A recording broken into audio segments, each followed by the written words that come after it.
I transfer that into JDLM. JDLM processes it by a random number generator to get your maintenance conditions. So now I have a truck that has a broken front axle, requires these parts, takes this much time to complete, this much manpower to complete it, and will expend my supply as the logistics element X number of class 9 material.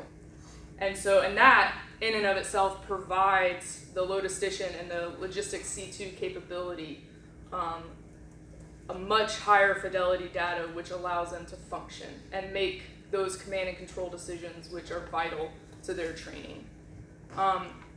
And so per the Commandant's planning guidance, the importance of this is that he very clearly stated that we will be operating and focused on extremely distributed operations, which requires extremely locked-on logistics to support. So we need to start focusing our efforts on simulation to logistical training. And that's the very short answer. It is often forgotten. We kind of came up, try to use the strengths of each system because they have their pedigree in each of their domains. They do collect a lot of data. OneSAF has this whole data collection framework that you can turn on that takes in gobs of stuff.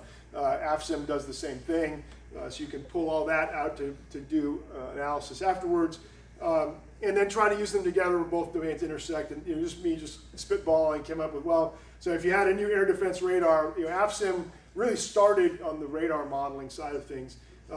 You could have it model that, but have a OneSAF host platform, so the tactics of moving it around the battlefield and who's around it could be driven on OneSAF, where the sim or the sensor could be modeled such as it is for AFSIM. It gets positioned where it's supposed to go, and run the air threats against it. That's an idea, but to kind of give you prime the pump, if you will.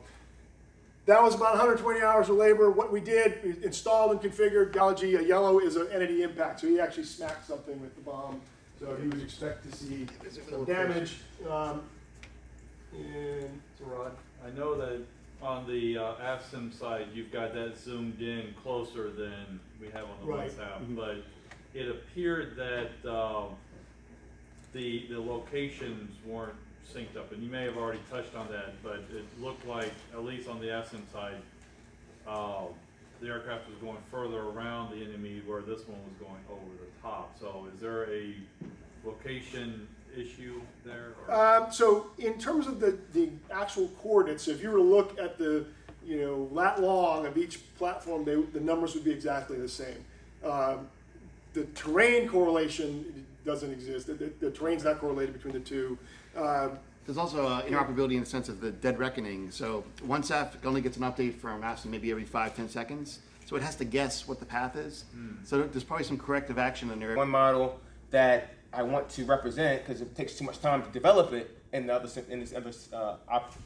other model or simulation, and I want to represent that piece of aircraft or that asset in that model. I guess I'm not going to do things to the choir, but I kind of want to more or less open it up to you all when we get to that point to kind of go. There is no M&S terminology for integration. There is for federation. There is for interoperability. So what do we, as the engineering side, the requirement side, capability side, how do we translate that? How do we have a common term that makes sense? All That's my role. So I am our Vice President of Global Government. I have control of all product and strategy for our global government, and really our federal and DoD platform. So I build it, I design it, we work with you guys to make it, to modify it, to do things like interoperate and integrate and all those things, be interoperable with your stuff. The key is that the world has changed. We're going to talk about that. Before I start, two things I want to tell you is I just flew all night from Vegas to get here. And so forgive me if my voice is a little hard. I did say I did come with chips, so I didn't lose out completely. So that's the good news. And in the back of the room, I want to introduce everybody to Patrick. Patrick works for us. He's on the Skill Bridge program with us. He's an Army guy, and he's working with us in Skill Bridge, and our goal hopefully is to bring him on as our DoD specialist. Obtain these boxes. We have to do patches on these boxes.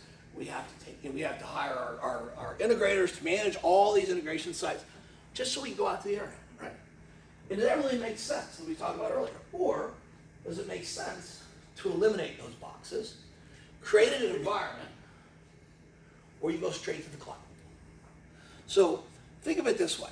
You take all those boxes. If I can write a piece of software, which is what we have done, we took BSD, took it down to the kernel level, and wrote 14 different policy engines, all the same ones I just eliminated.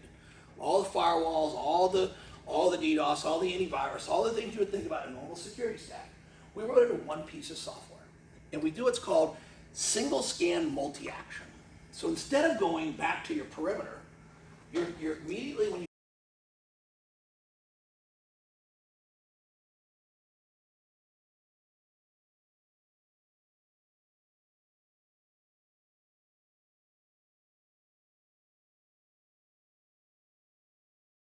Well, I'm Smee, and talk about transport.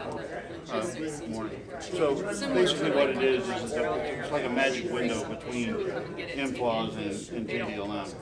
They have to take it to a point, we see it, we pick it up at that point, and then we transfer it in. As they were saying, the difference between an entity, which is the way it works. we do the entity level. You don't know. So Yeah. it's just a JOBC ID, say for a piece of and then that equipment way or a there's soldier, people there. or